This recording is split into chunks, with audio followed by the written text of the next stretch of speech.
I cannot hear you, but I am the first here. Can you hear me now? Yeah, I can hear you now. Okay. How do I sound? You sound good. Crystal Okay. clear. Perfect. Yes. Yes. There's Vespira. Hi. Hello. I How look you horrible doing? tonight.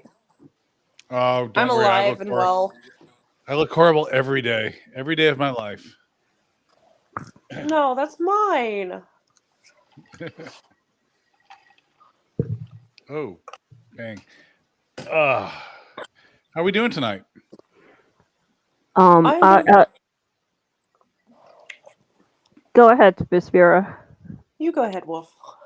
Oh, when I admit I'm in a mood, I'm very excited. I tapped into a project that I've been working on for the last 4 years, and it all fell into place recently. And so I apologize if I am super hyperactive today. Nothing to apologize for. I'll tell you what. I sat down the other night to start thinking. Neil, your mic's kind of weird.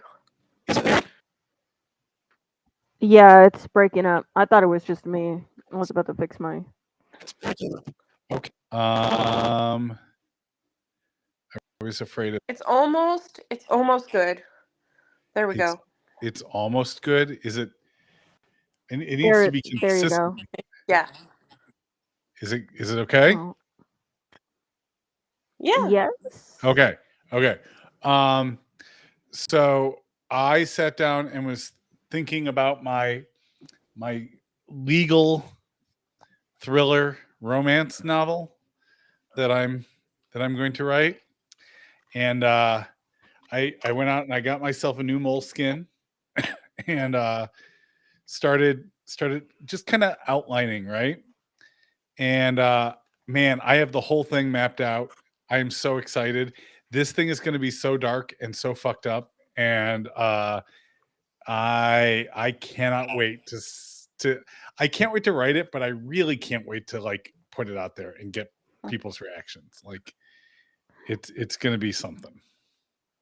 Yeah, I went out and I got myself a note sketchbook. So basically, it's you can draw pictures, but then add notes onto the bottom. Right, for this project, I've got myself a pen.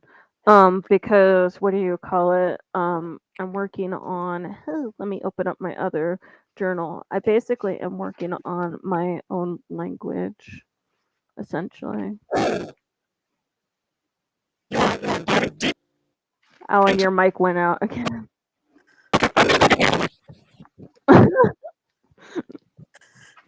I can't decide if you're becoming a Cyberman, Neil, He is a Cyberman. or if you're a malfunctioning Dalek. Oh, there's a Poochie. The dog is gonna replace Neil. Okay, let's see here. We're gonna take this. Am I becoming a Cyberman? Yeah, I'm going to assimilate everyone, and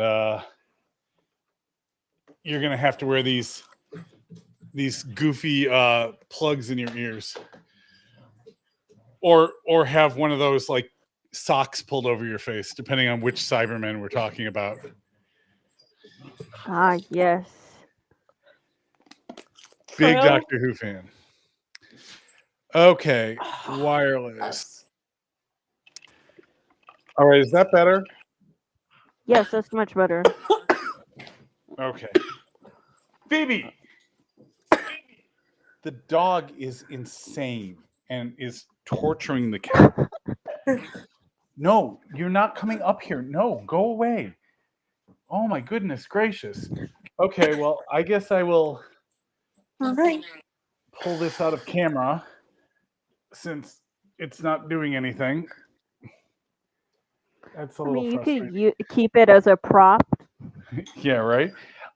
It works really well when it's all set up downstairs in my office and studio space, but apparently it's unfriendly when I try to pull it up into the living room. Okay, well, we do have Joel joining us tonight, but he has to get his kids down right now, so he's going to be a couple minutes late, which is fine. But he did submit. Everything is up on the website, so you can follow along. And I think I have myself going first this week. So I will go ahead and pull that up, and I will, let's try to get myself like somewhat centered there. Okay, and then I will read, and hopefully, like if Joel shows up during this time, he can hear some of it to have Excuse me. criticism, but otherwise we will just go this way. All right. My piece is called Reading the Flap, and it is a scene, like a script. It's not prose, but that's okay.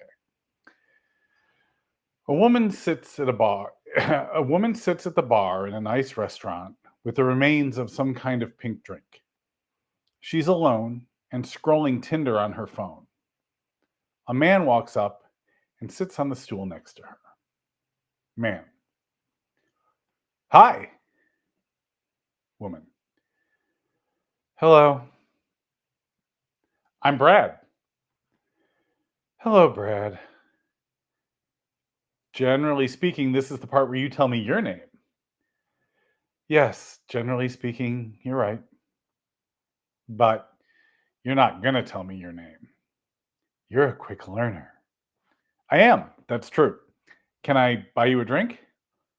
No, thank you. Okay, that's too bad. Yeah, for you. Huh? Oh, okay. Okay. Wait, okay? Yeah, okay? Right. So, okay as in, okay, it's too bad for you, or okay as in, it's too bad for me, but you're going to let me think it's too bad for you. Is there a difference? Yes. There's a difference between the okays. Yes. Yes, there's a difference between the okays. Okay, like it's too bad for you means I shot you down and you're a little hurt, but you're willing to accept it because presumably you get shot down a lot. Okay, as in, okay, too bad for me, means that you don't really care that I shot you down because either you weren't really that interested in me or that you think I really do want you to buy me a drink and I'm just playing hard to get. And which okay is the right one? The first one. The first okay. The first okay. Yes. So what you're saying is that it's good that I said okay, but only if it's because you are clearly out of my league and I should feel stupid for even asking to buy you a drink. Yes. Okay. No, wait. I mean, no. Look, I don't want you to feel stupid. I just, yes, you do. What? Yes, you do. Yes, you do want me to feel stupid. No, I don't. I just, yes, you do. Look, I'm not saying you're a bad person. It sure sounds like you are. No, I'm simply acknowledging your motives. And you, I think, are starting to feel a little guilty because now that you've said it out loud, you think your motives sound mean. But, but they're not. They aren't. No, they're not. Okay, they're stupid.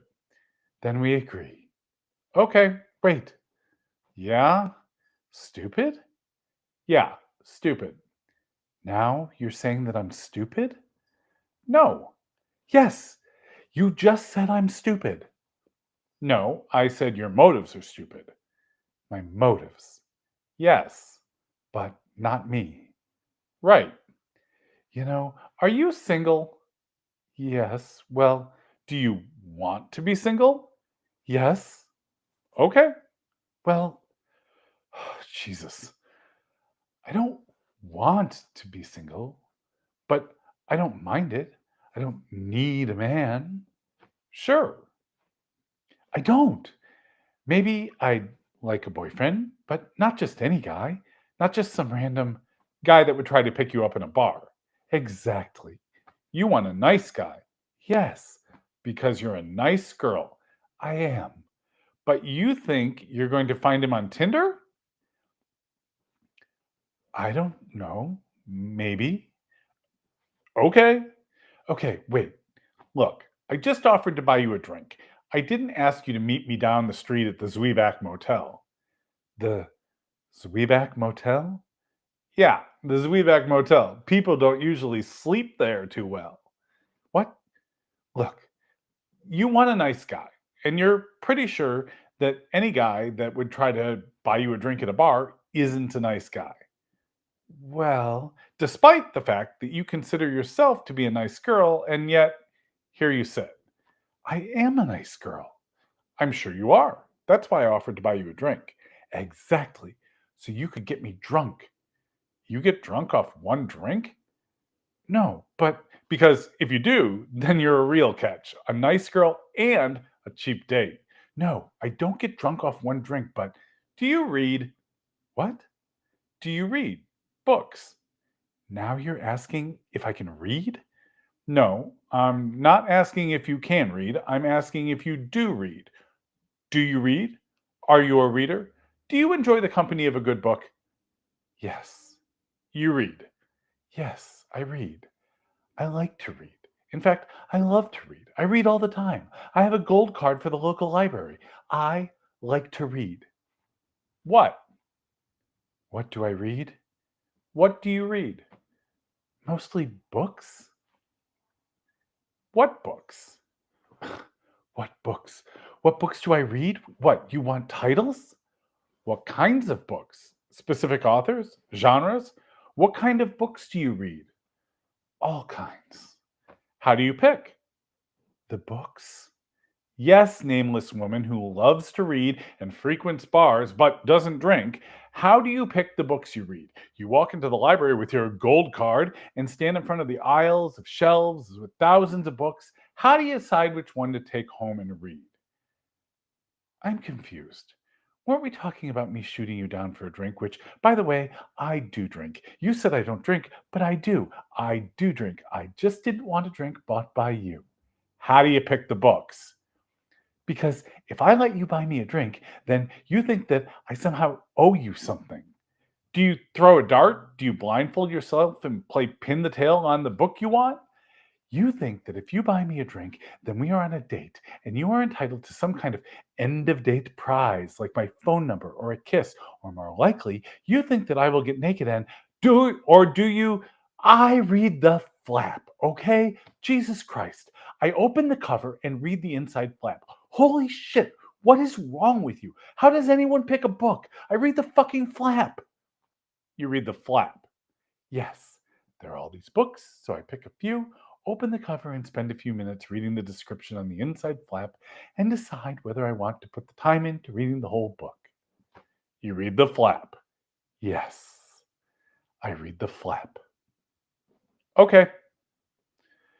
Okay. Why do you care? Really? Really, really? Well, then, I don't. I really don't care. You have made it clear that you are not at all interested in having a drink with me, but since I'm an altruistic kind of guy, I will tell you this for your future reference. Sometimes, when a guy asks to buy you a drink, it doesn't mean he's trying to get you drunk, and it doesn't even mean he wants to go out with you. It just means he wants to read your flap. Excuse me? There are lots of women in this bar. You're not the only one. Yeah, that sometimes was doing a lot of heavy lifting in that sentence back there. Fine. So when I asked to buy you a drink, it's the same as reading the flap on a book. It takes 5 or 10 minutes to have a drink, during which time generally people talk to each other.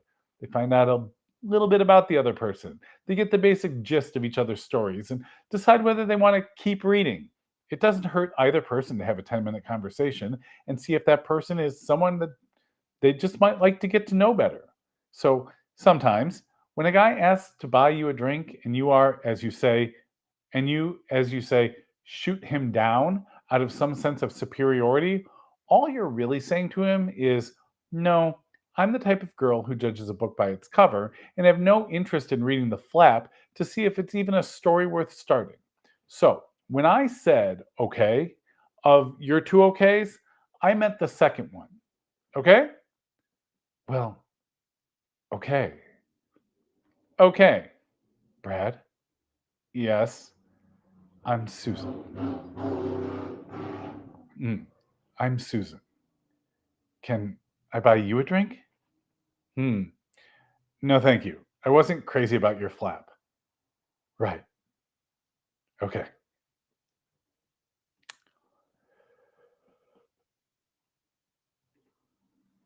All right.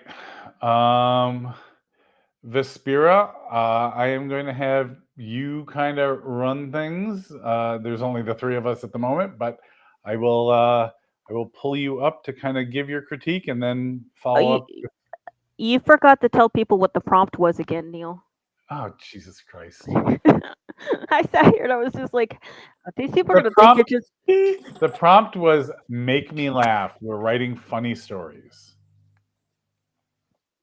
Um, I found that I could feel the woman's irritation. I thought it was a little bit excessive and not necessary, but it was very well written.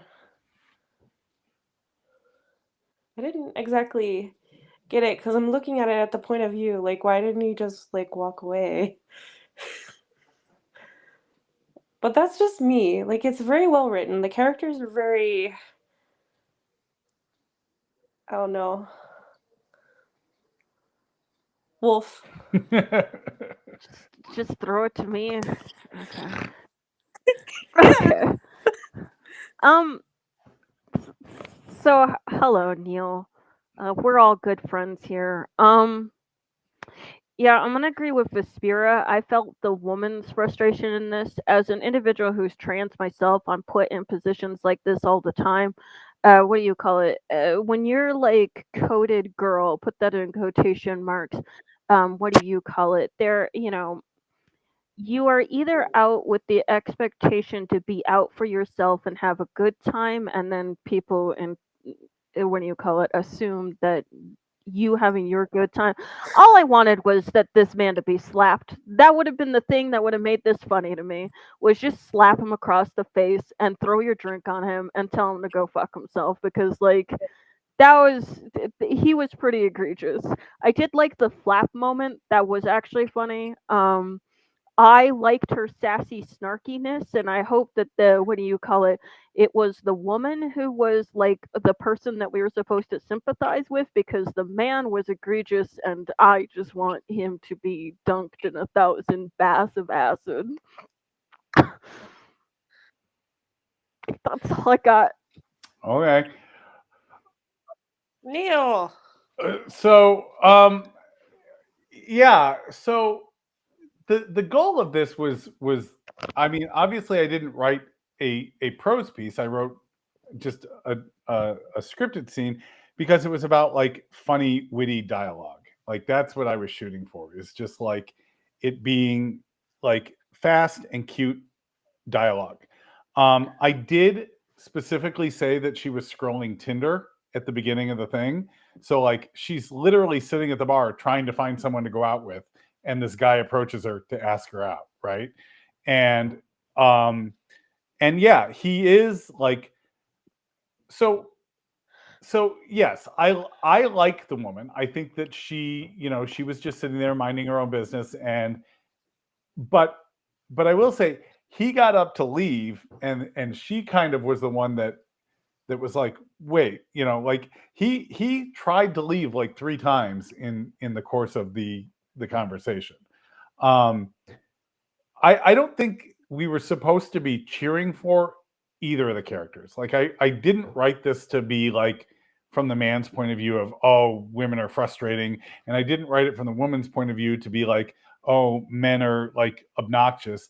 I just wanted two people in a situation where they could like banter at each other. And so that was the goal. It was supposed to be kind of funny, obviously based on the prompt. And it sounds like it didn't work. So I take that that criticism, and You're I all will good. I will I will keep that The in. flap is ingenious, though, so Well, that was the whole thing. Getting up to it was like to get us there, right? Like you don't just you had to have a reason for him to go into the whole reading the flap thing. And so we had to get there. But clearly, like, hey, none of us is perfect, and I include myself in that. So having a piece that kind of goes over like a lead balloon, I am fine with that. Oh, I mean, like an interesting situation with the whole entire flap thing. Because again, I really did like that banter. Was actually having him and her meet in the library instead. that would have been better. Yeah. Yeah, that would have been better. That would have actually been kind of cute. Like, how do you choose your book? What do you mean? How do I choose my book? Like, you know what I mean? That would have been. Yeah. I was like, I know if I'm at a bar, I don't want to talk about how I choose my book. Yeah, no, that's cute. That would have been better for sure. That's interesting. Okay. Okay, good feedback. Good feedback. Next up, I think is Vespera, right? Is that who I've got up? Yes. All right. Are you reading tonight, Vespera? Yes. Breathe. Hold on. Let me pull you up onto screen. I just had to. I need to get like a switcher here. Okay. So this is called The Stand Up. And yeah. Me? Hello. I'm the joke. My phone died. Don't you get it? Nah, I didn't think so. What's there to get? A chubby Caucasian cracking jokes at their own expense? Where have I heard that before? Don't answer. Also, put your fence away. I know my weight. I just need to say my jokes are notoriously bad. They are horrendous. They are so horrendous, I've received threats. Wait for it. Wait for it. There are two things people want to beat me up over. I need a second. Just kidding. One moment before I continue. My jokes. The last one I may have exaggerated. Just be lucky you're not in a car with me when I proceed to crack a few. People have been trapped with my excessively terrible humor. Imagine being stuck in a truck, like my boss was at the time. He had the privilege to drive me home. He and I built up a camaraderie over the years. His frown and hands on the steering wheel would have let you know his personal thoughts. I could undo this person's seatbelt and open that truck door. She will not be able to climb back inside. My jokes are that bad.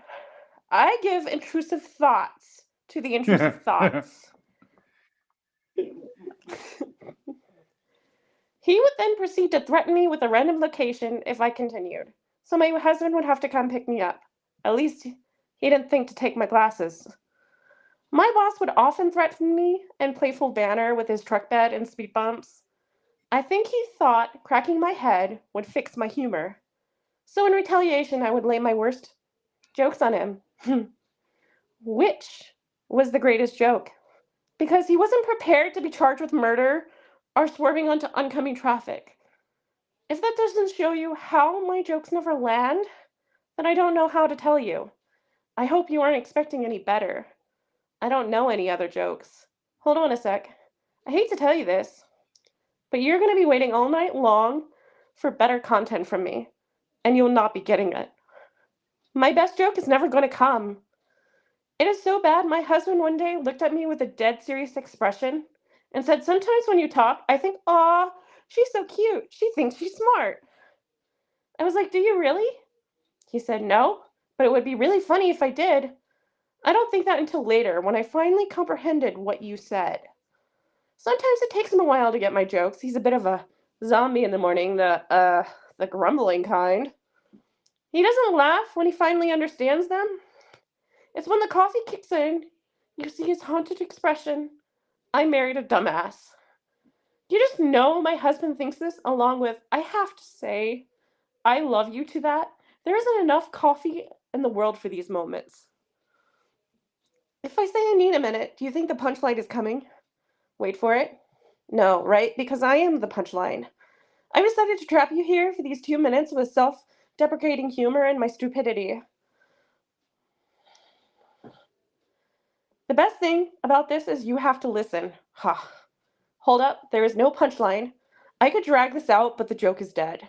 We both know it. It falls like me, a bit flat. Not like a flat earther, I'm not that uneducated. Or I could be. My humor isn't raunchy either.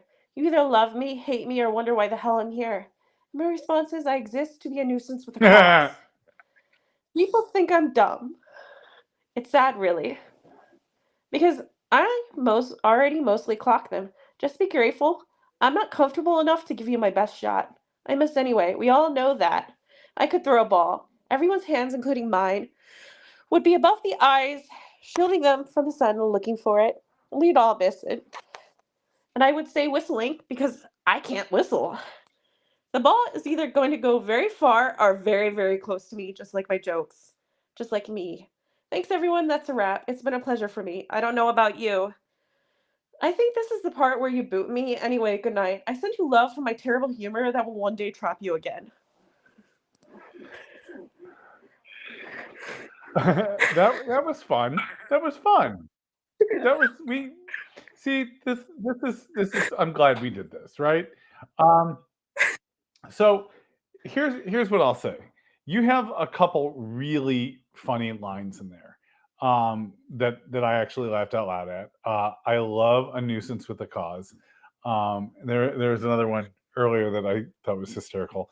And I got that you were like being a little like or a lot autobiographical, but I think it would have been at least so here's the problem, right? Do you guys know who Jenny Lawson is? She's a writer. She's a No. neurodivergent writer that I just love. If you like reading things that'll make you laugh, go look up Jenny Lawson. Um, and Jenny Lawson is very self-deprecating in her humor, and all of her books are basically memoirs. Um, but I don't know Jenny Lawson, so when she's self-deprecating against herself, I can go with it and laugh. So in this, I'm like, Vespera, stop it. Stop being mean to yourself. Um, but I guess what I'm saying is, I think I would have enjoyed it even more if you had fictionalized it and put a character in there, and had the character be the one that you were writing about. Uh, but yeah, it was very cute. It was very fun. I it wasn't, look, mine was a total flop. But this was actually funny. Um, and okay, Wolf, what do you got to say? Um, okay. Well, what I was gonna say was, yeah, I agree with Neil. What do you call it? Because it was semi-autobiographical, I think that you are actually quite funny. One of the things is that I actually like in this piece is the repetition and stanzas because that's your punchline. It actually shows me that you actually have a clear understanding of what humor is and a clear understanding of what jokes are. Because there's no way that you could set up what do you call it, punchlines, and then either not deliver or deliver if you didn't have an understanding of the way that comedy actually works. And so I think that this was a very fun piece. I enjoyed it. You had me laughing a few times with the lines of like nuisance of a cause. There was another one that I really liked too. Um, I can't even remember what it was though because I didn't write it down with my notes because I was kind of just listening and thing. I also wanted to say that you did really good reading today. Like the pacing was really nice and Yep. like I'm very proud of you to be able to do that because I love you. Um, and I appreciate you. And I think that this was a really fun piece. I didn't have anything like noteworthy to thing. I enjoyed it. I just don't want you to deprecate yourself because Yeah. self-deprecation becomes negativity. Yeah. Vespera, go ahead and give us your reaction to the feedback. So I wasn't even gonna submit, and I'm like, I might as well do it.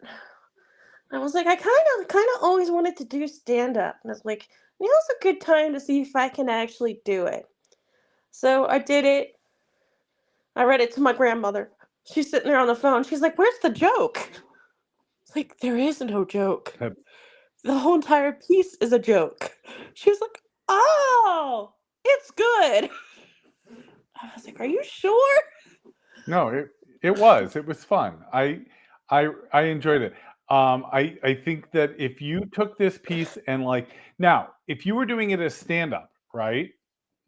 That would be different because again, you're talking to an audience that doesn't know you, and you can be self-deprecating, and it's like it's just harder for the people that like you and care about you to hear you like picking on yourself.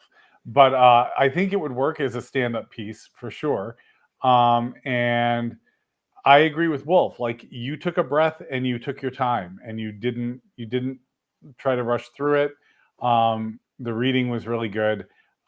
So yeah, I appreciate that you took the chance and did it. Look, everybody, I got everybody's submissions today. Nobody submitted early on this one. I was getting ready to be like, okay, we're not doing writers group tonight because nobody submitted, and then everyone submitted after lunch today. So it was like, okay. um, but yeah, good piece. I enjoyed it, and good for you, and congratulations. All right. I do not see. Yeah. So we're gonna go. Wolf is up next anyway. So Wolf, I'm gonna pull you. Oh, wrong place. Right there. Pull that in, and go over here and find your thing. And all right, Wolf, why don't you go ahead and read your piece? Oh, hello, everybody. It's me, Wolf. Wolf had a crazy 2 weeks and has been thing. So, I mean, his piece is, I admit my piece is a little bit more like, I'm somebody who takes my trauma and then kind of like satirizes it or parodies it. So, I admit that this is a bit more of a personal piece. One of the reasons why I didn't want to submit it was because I was a little too worried that it might be a little too twisted and dark because my sense of humor is very twisted and dark. I'm going to give some content warnings. There's discussions of psychological abuse, cheating, and it's just very twisted, very dark humor. Um, so yes, let me do this real quick because I want to actually tilt up my screen. All right.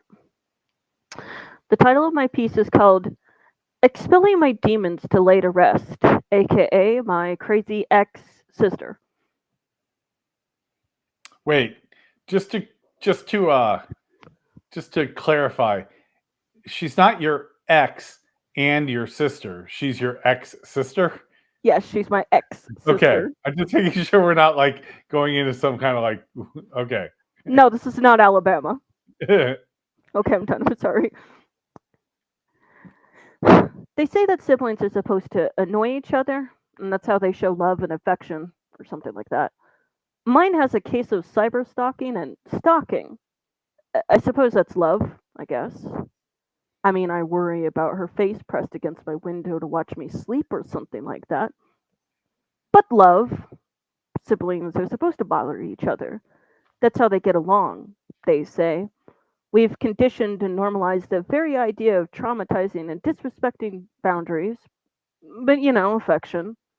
Then again, considering how people describe the holidays, I guess we're all addicted to the trauma we swear up and down is caring. And the only coping mechanism I have is to have people question whether or not this is satire or a cry for help. Because I have to laugh about it, because if I don't laugh about it, I want nothing to do with existing. We're not allowed to say that, though, in society. It's always think of the people you will leave behind. Think about all the people who care about you. Think about God or Jesus or God and Jesus. So if I smile and laugh and tell the time that my sister cut the brake lines of someone's car with a hearty laugh at a joking tone, we're all laughing together. Isn't that crazy? I could never write that in a fiction book. Or the fact that I'm the sluttiest asexual.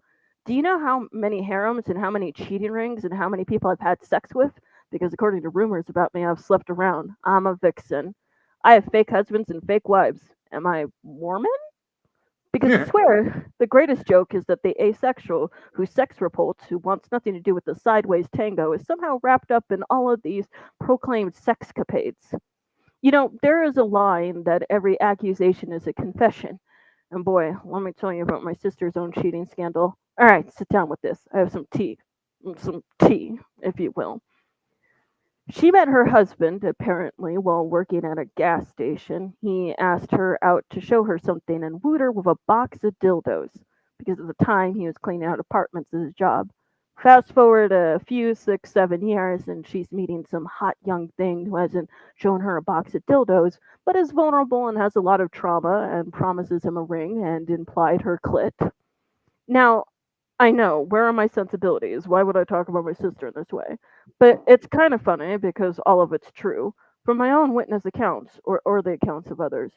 She lured this hot new thing from New Jersey to Colorado of a promise of a better life. But, you know, she had to hide him away from her husband. So he couldn't move in with her. He had to move in with another roommate, and that's a whole other person my sister probably also promised her clit to, like she's passing out Halloween candy. Then pit those two men against each other because they both wanted her sweet, sweet, I mean, healthy and loving relationship. That's what I meant. Fast forward a good couple, 2 or more years, the sister starts working at the job I'm working at, and now the sibling is a lesbian. Surprise! That's the twist in the story. She gets it together with her soulmate, her twin flame friend she meets at this acting job. So now she's got to turn Jersey Subboy into the enemy and twist the narrative. She kicks out Jersey Subboy out of her house to move in her new lesbian lover right from underneath her husband's nose. She thinks. She drives her husband to paranoia and suspicion while isolating and taking her new alleged girlfriend, whom she saved from an abusive relationship, out on just dates. I mean, they're hanging out as friends, guys. They're totally just friends. Well, she buys her $80 necklaces for her not girlfriend. Fast forward another something like a year, and the spark has faded between her and her twin flame. Not girlfriend gets the silent abandonment treatment, while she finds another hot, young, traumatized 20-something-year-old who she is actually cheating on her husband with. I watched a literal adult with training wheels kissing the near 30-year-old woman multiple times, and there was a strange ploy to get me to agree with it. Just in case if it doesn't work out, then she can blame me. Obviously. So now the sister has two people she's very definitely cheated on, moved into her house she shared with her husband of 6 years. Remember that thing about every accusation being a confession? I need to confess this right here. I haven't had the sideways tango since college, and that's when I realized, nope, not for me. It's not the kind of sensory thing I enjoy or want. People are people, and you have to confront their people and their smells and the feeling of skin. It's like going corkscrew with pre-tanned leather. That's the stuff I discovered, served to me from a tea kettle of gossip because it eventually gets around to me. The truth won't always come out. As for me and my sister, well, I'm the greatest cognitive dissonance to ever exist. I'm both her special needs brother, who somehow is described like I'm in a vegetable state when she needs to raise her virtuous flags and look good. I'm practically drooling on myself in her fantasies. I also, at the same time, am a mastermind and a master manipulator. A baby. She's described a baby. Because either way, who drools on themselves and is portrayed as an evil mastermind? Babies. I digress that babies aren't out here to manipulate people, but either way. Yet the irony of this situation is how much the sister contributed to my abandonment issues. She used to leave me alone for months, weeks, years alone. The longest was something like 2 years. She abandoned me for 2 years. She's got to get set the stage for her miraculous return. Every time I'm like a stage show and she's got to perform for. What's the big show this time? Abandon your brother for 2 years and give him your couch to stay on, so you've saved him from homelessness. Abandon your brother and bring your Jersey subway on a stage to show him how much you care about your brother by giving him an expensive $500 gift that submits in Jersey subway's brain that our relationship is amazing and wonderful. Honestly, it's the best acting she's ever done. It's the only acting that she's done that should win a Grammy because she used to be a chair for her actual acting job she did once. and never again. That literally became her entire personality, or her fake internet persona account that she uses to best me and replace me at the same time. I forgot to get to the fake Irish British person she pretends to be online to put me in my place and get me in trouble because I've been a very naughty, naughty bad boy who was too mean to her. Literally been told by this fake person how much my sister adores me, and I'm out here thinking negatively of her, and now I have to fix what's wrong with my head, and trust me, there's a lot. But when it came to her, my intuition was correct. I never listened to it because she's so frail. Oh, she's disabled. Oh, she's autistic. She didn't mean anything by it. I think the word you're looking for is an autistic. I'm autistic, and while I have my flaws, I've never done half the things she did. And remember that thing about every accusation is a confession? She did admire me, as in she wanted to be me and took bits and pieces of me, aspects of me for herself, ripping me apart like monkey bread, bit by bit. I used to be classically trained, was in orchestra. I played violin. The sister the next year joined the orchestra, viola. She was great, amazing. Nothing like that dish rag brother of hers. She was the real genius, the real prodigy. I wanted to be an actor, then she wanted to be an actor. And again, how dare this trash can of a person attempt to be an actor? Look at his sister. She was amazing. She was great. His sister's a genius. When I rekindled with his sister again after 2 years apart, she met her sub boy because she was an aspiring writer and twisted it by making his thing her thing. She loved D&D too, and she's an aspiring writer, something she never expressed that she wanted to be before. I've been out here living my life like monkey bread. When she ditched sub a boy like it's hot, even though she had only worked the haunted house for a year, she made it her entire personality. She'd been doing the haunt for like 10 years. That's a lie. She was really good and amazing. You are wearing a chair costume and no one's gonna fucking know who you are. That's it. The joke is over because all I have left is bitterness and cynicism. I laugh about it and only end up to crying in the end because it's funny, but not funny, haha, funny as in trauma.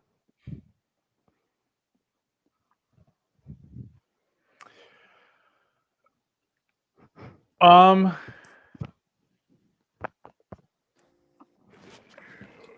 well, we write what we know, and Wolf, you're a fantastic writer, and the prompt was to make me laugh, and you did do that.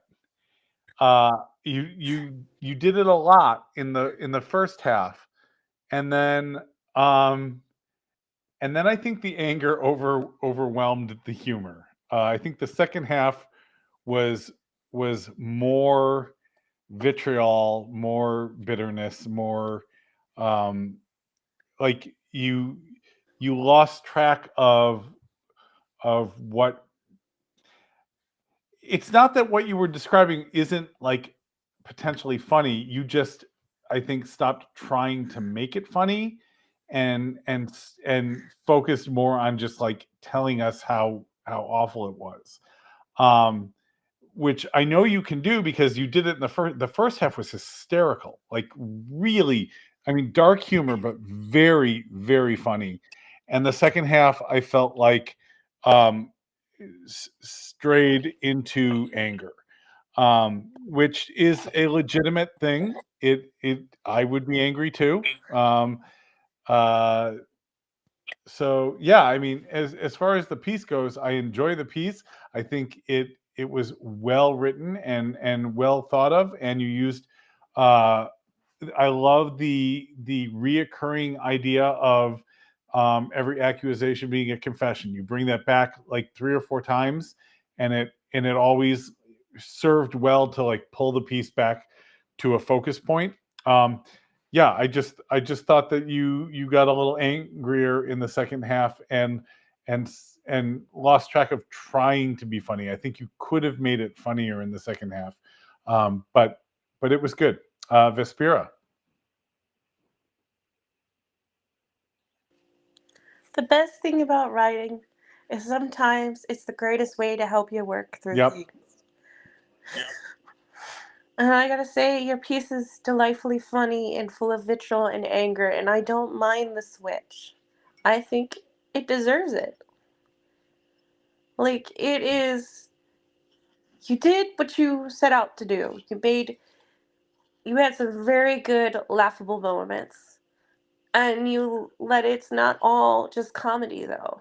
And I think that's the greatest thing about this piece is you can literally see the transition between the Mm-hmm. two. And it's very well written. Of course, as always. Well, Yeah.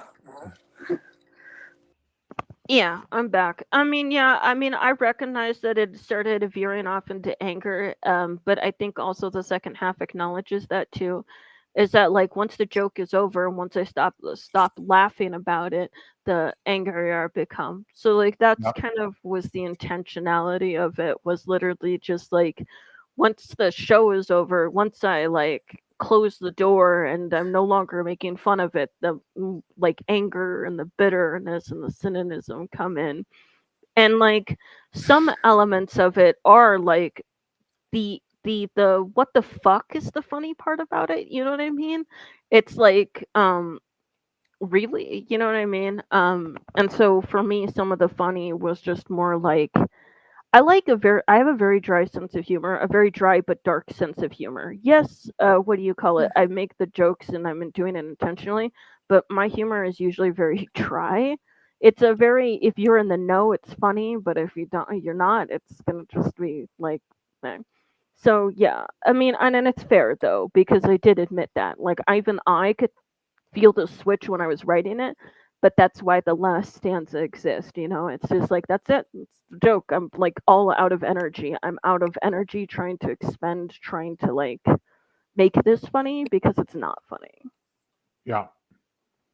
Yeah, and that's totally legitimate for the piece. Um, and if that was the intention, then you certainly succeeded. And I mean, the writing is you know for a first draft, it's very close to perfect. Like you are very skilled in the in craft. Like your writing craft is very strong. The I do think that the second half, as you were getting angry, there were a few places where the prose kind of tripped on itself, but nothing so bad that you couldn't like fix it with a you know quick edit, quick second Don't draft. open your eyebrow open again further, Doc. Thank you. Um, but yeah, No, and I lovely, agree with lovely. that.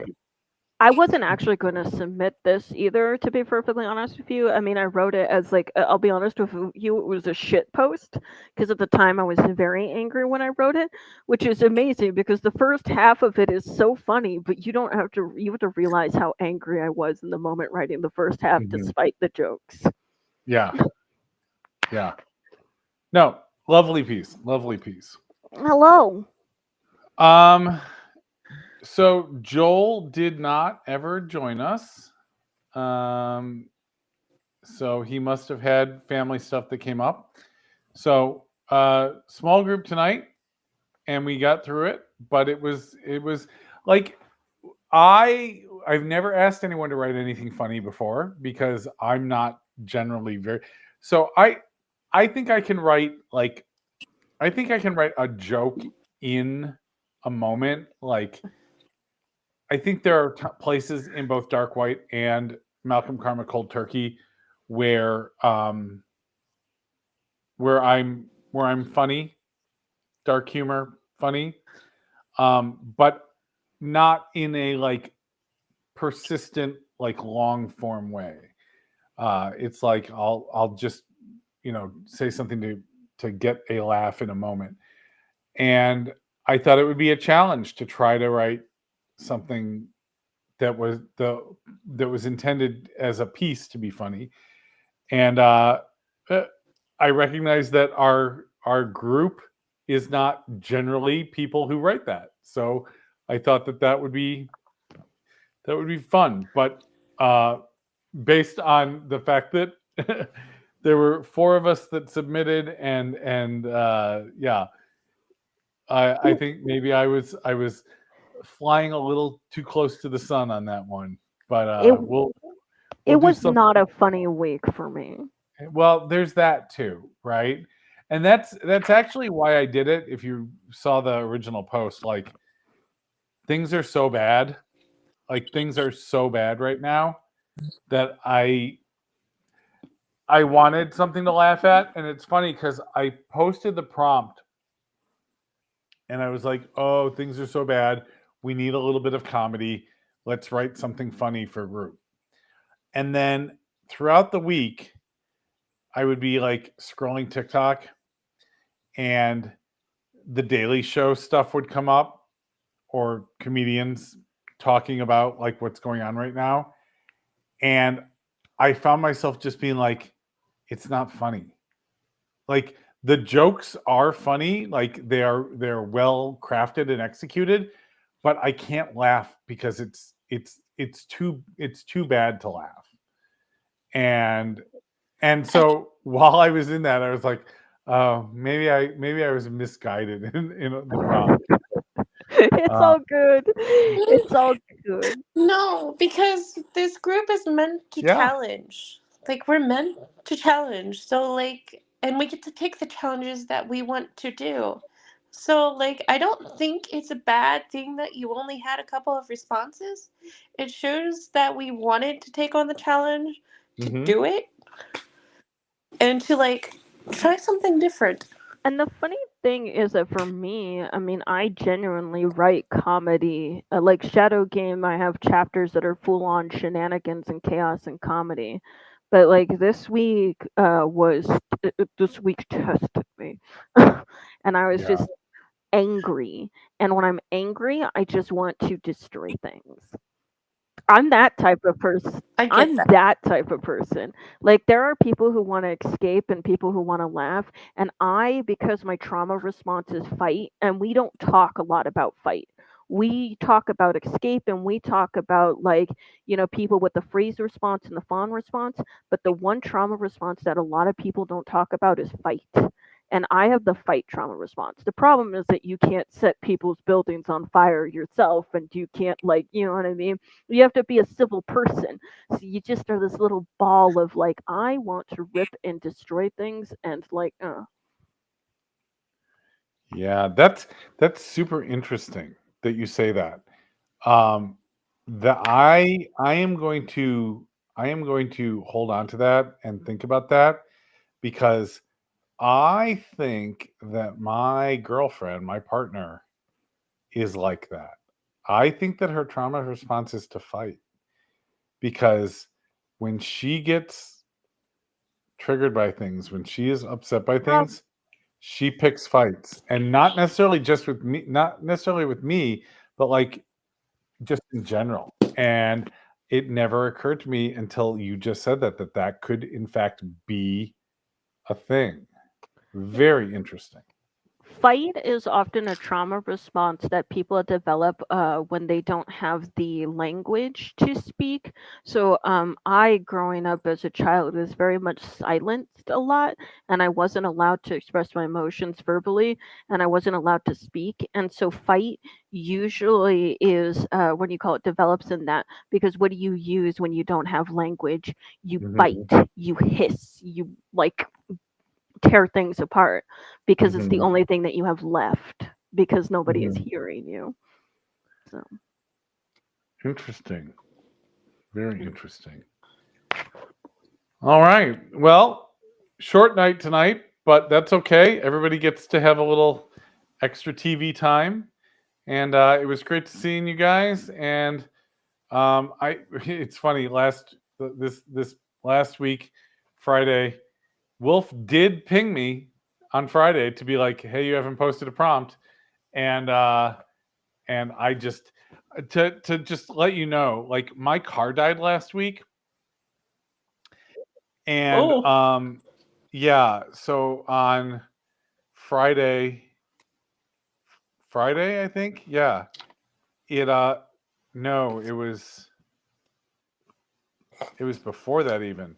Um, it just stopped starting. It wouldn't start. And I tried to jump it and it wasn't the battery. And so I towed it to the shop and the shop was like, "Oh yeah, you need a new starter." And so they replaced the starter on it. and they're like, okay, replace the starter at $600. Oh wait, the car still doesn't start. We think it's the computer, so you have to have it towed from our shop to Audi to get it looked at. And like, I bought this car 6 months ago. It's a 20-year-old car. I bought it used for $3,000, and I was like, great, I have to tow it to Audi. That's going to be wonderful.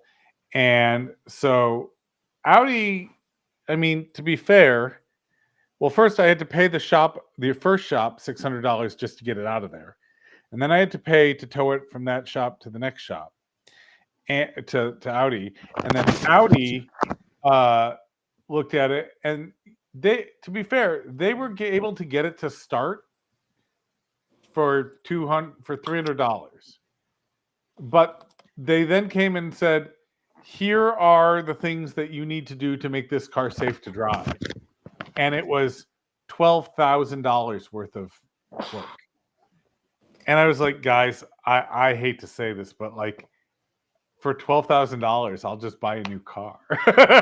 Like, I mean, so, you paid $3,000 for it, and having to do $12,000 worth of work is not worth it. yeah. So tomorrow I'm going out to buy a new car. But it's been a mixed bag of borrowing my dad's car, taking Ubers, borrowing my partner's car.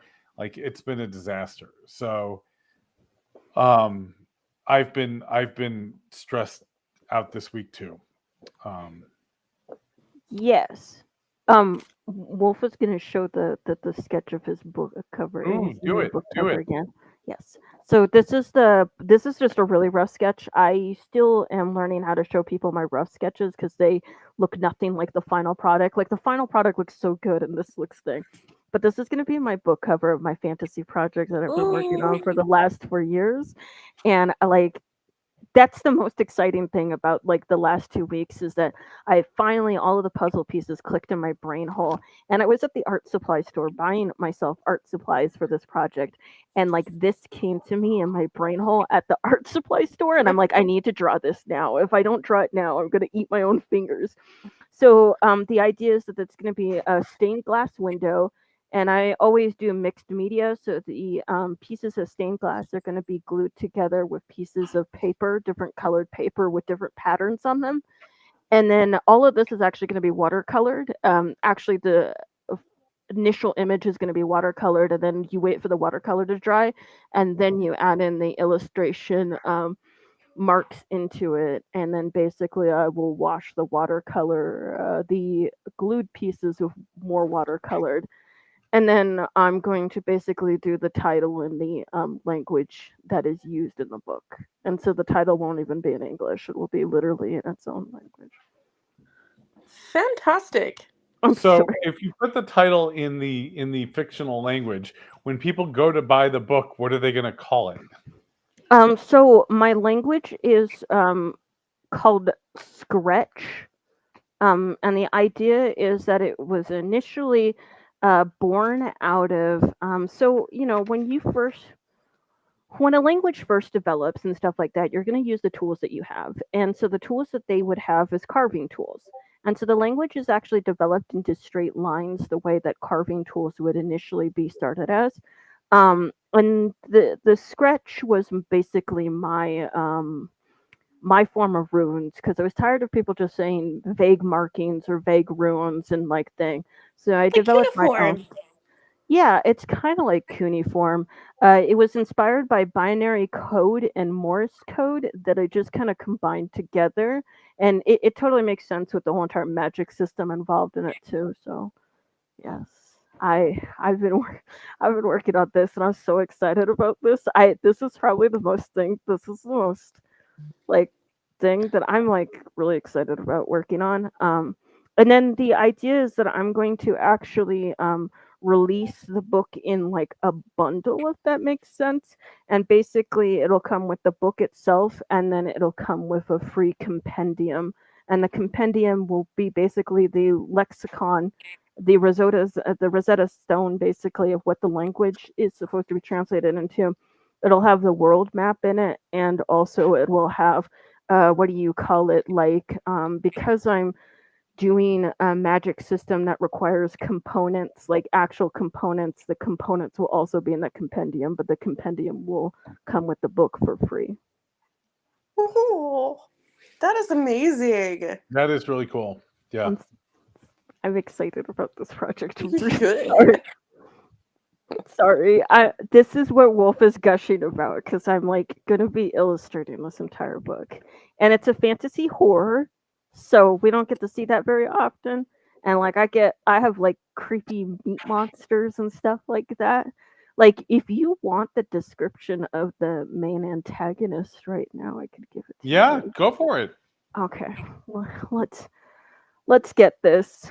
What do you call it? I have no name for my project right now. It's been just kind of sitting in the back burner for the last 4 years with vague vibes.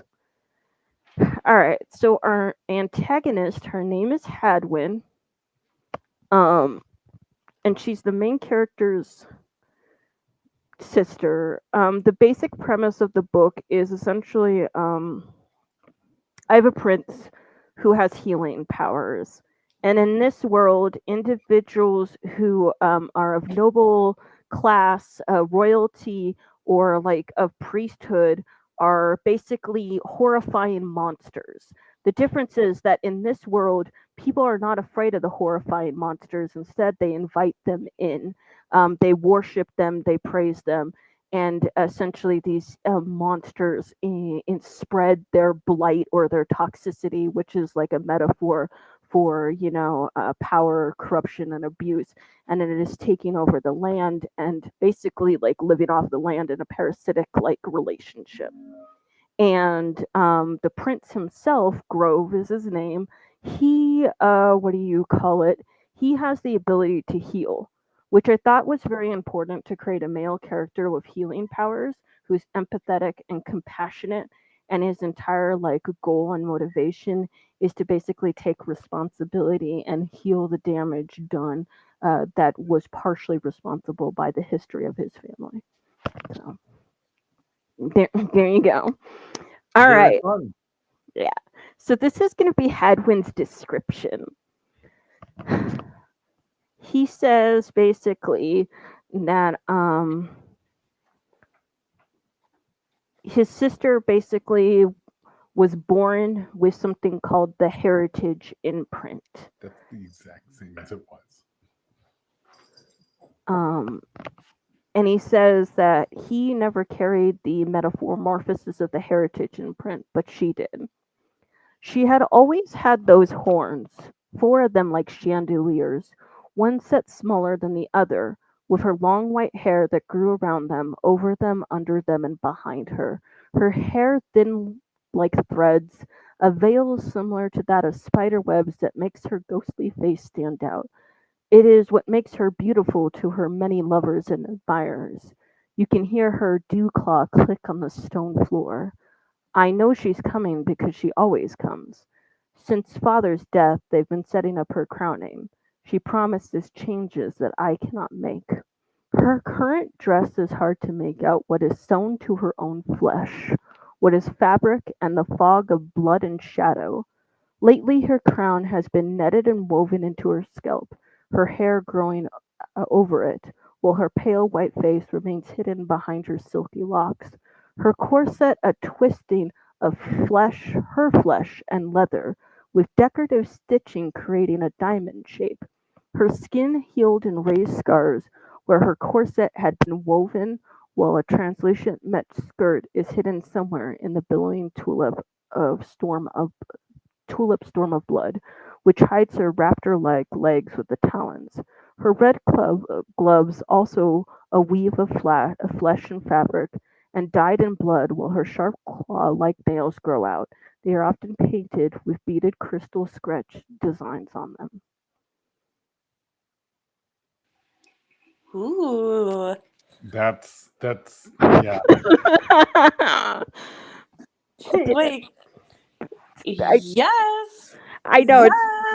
Yes. I did say it was a fantasy horror. there was gonna be monsters. There's a lot of people with things sewn into their flesh. Very fun. That sounds like that's going to be fun. That's going to be a good book. I'm so excited about this. I'm like, yeah, my debut novel is a crime drama, but also this weird fantasy horror thing that I wrote, guys. I have a horror book that I have in my head that I want to write, but I haven't figured out like the story yet. Like I have the premise, but I don't have the story. And so yeah, I'm not entirely sure how that's going to play out. It's sort of this idea from, if you're a Star Trek: The Next Generation fan, um, it's sort of, I didn't really intentionally borrow it from this, but there was an episode called Remember Me where Dr. Crusher gets caught in like this warp bubble, and like people start disappearing, and they don't just disappear, they like disappear from existence, like nobody remembers them, and then the ship gets smaller, and yeah, it's like this whole thing.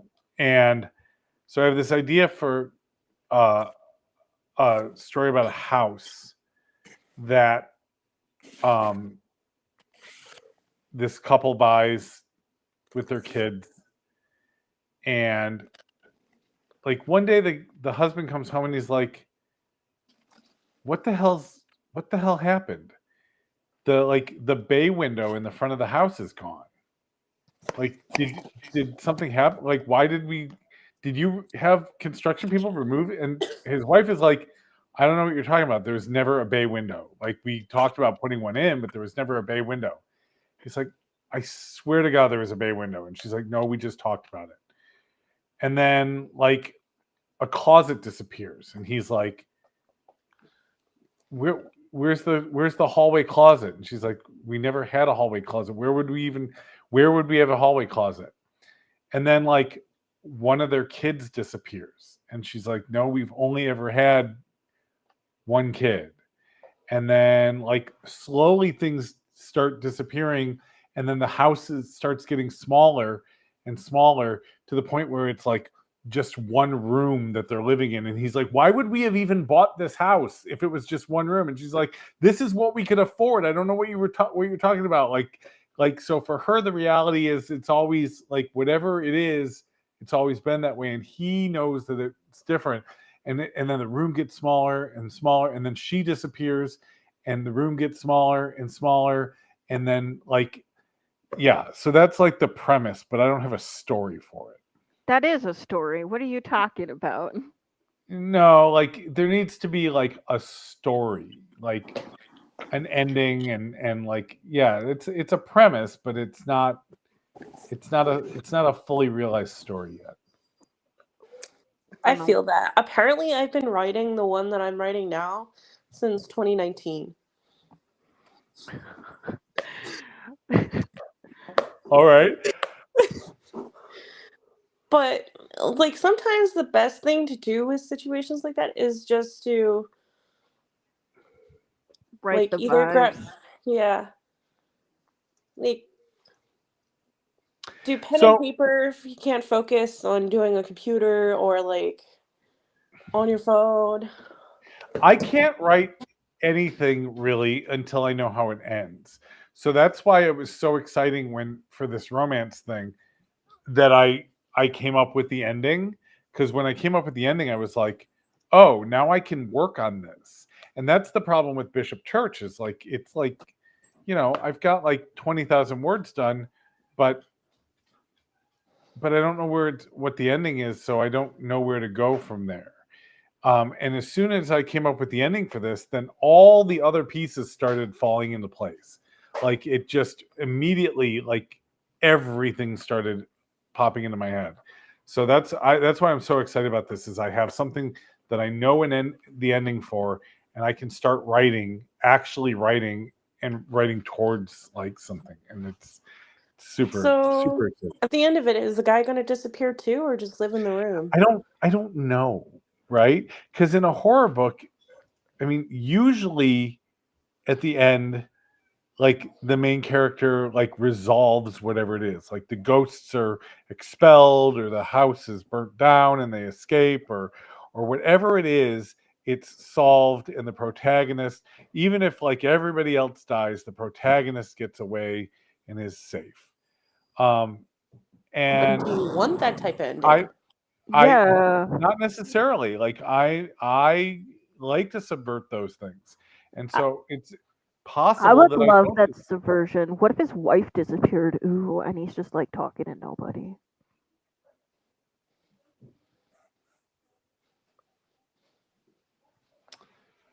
I also thought about having it What if they both were like ghosts? I also thought about Okay, I'm sorry. right? Yeah, Like no, I'm what sorry. I got excited. I also thought about having the ending be one of those like the last chapter is like the doctor's looking in the rubber room and like he's never been in the house and he's been crazy the whole time. But I kind of hate those cheap like Deus Ex Machina endings. And so I don't really want to do that. But it would be okay if I was able to I could do that ending if I was able to somehow um like Computer simulation. No, foresh- you're foreshadow it throughout it, like foreshadow in his hallucination that it's kind of like pull a Zack Snyder sucker punch kind of thing. no. Hear me And out, you Neil. Okay, no hallucinations. Okay, both the wife and the husband are ghosts, and the rooms keep disappearing because the house that they live in is being remodeled. And this is like the ghost is like interpretation of what it's like as the homes are being remodeled.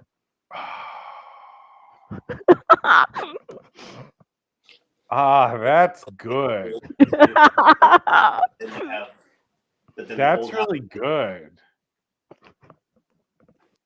Wow. I almost feel I almost feel like I can't do that because you came up with it and it's too good. Like I can't steal something that good. um It's not that stealing if they give it to you. I know. I just that's God, that's really good.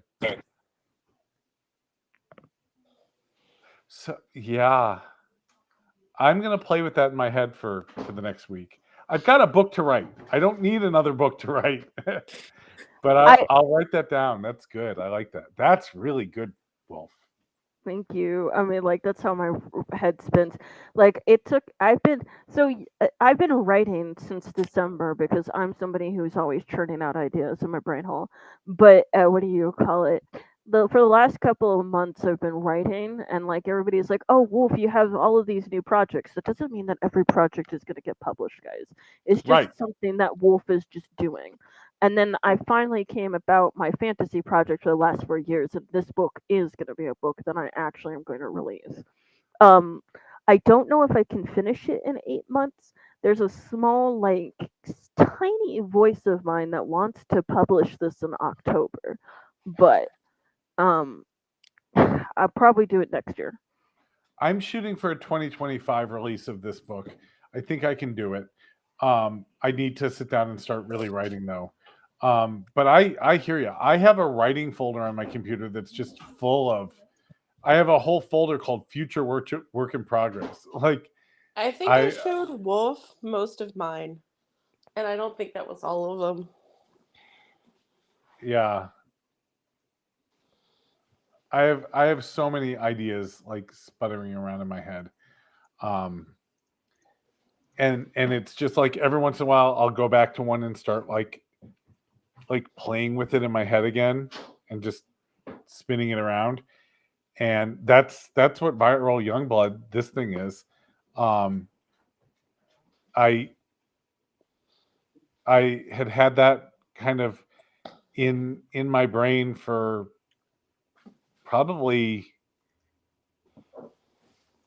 6 or 7 years, and it was a character I came up with, and all I had in my head was this like burnout lady lawyer that had like her office in a strip mall, and like she snorted lines of Adderall off her desk. Like that was it. That was like her name and like her like persona there. And then when I started thinking about a romance novel, I was like, oh, I'm going to like I could use that because it's the only female protagonist I've come up with. And and then once I framed it in terms of a romance, I was like, oh, I want to subvert some tropes. So how do I have the happily ever after, but also not, but actually have it so that nobody can come to me and go like, this isn't a romance. You don't have a happily ever after. And I can be like, yeah, I do. And they'll be like, well, yeah, I mean, I guess, but also, nope, I do. And like, once I had that, it was like, how do you do that? Oh, I got how I do that. And then that means this. And it all just like the dominoes all just fell in one fell swoop. And I was like, I've got a story. Yes. Yeah. And I can't wait for that one because we had done last year. I mean, last week's prompt brain. Hello. It's just, you can tell that my brain is working really fast right now. But what do you call it? And I was very excited about that. Your viral young blood project. And yeah, I mean, again, I've been creating and I have lots of works in progress. I even finished a 90K book in like a month. We're not going to talk about it, but what do you call it, none of it was like sticking in my brain. Because I'm autistic, I need to write pieces that like engulf me, right? I need them to like hold on to me and like I do too. possess me. I do too. Yeah. Yes. And apparently, and I've been joking with my friends about this, or at least the individual that I use as a zero reader to bounce ideas off of. I told them all I really needed was meat monsters and sister trauma. I mean, that could be the name of the book, Meat Monsters and Sister Trauma. That's funny. It's a fantasy. I would have preferred something a little bit more serious, but that It, could be a it, tagline. it could also be the name of the album that goes along with it. Yes. Sisters and Monsters. Meat Monsters and Sister Trauma. The band is called Sister Trauma, and their album is called Meat Monsters. Yes, exactly. Or do you call it? It might be the tagline though. I might like use it Yeah. as the tagline for this. When you call it, this book is Meat Monsters and Sister Trauma, and people will be like, "Oh, okay, cool, fantastic." All right. We keep going off topic, but I am gonna call it, and we will meet up again next week. I'm gonna do something really like basic and mainstream for next week. I'll come up with like a line that we can play off of or something. But Oh. all right. Thanks, guys.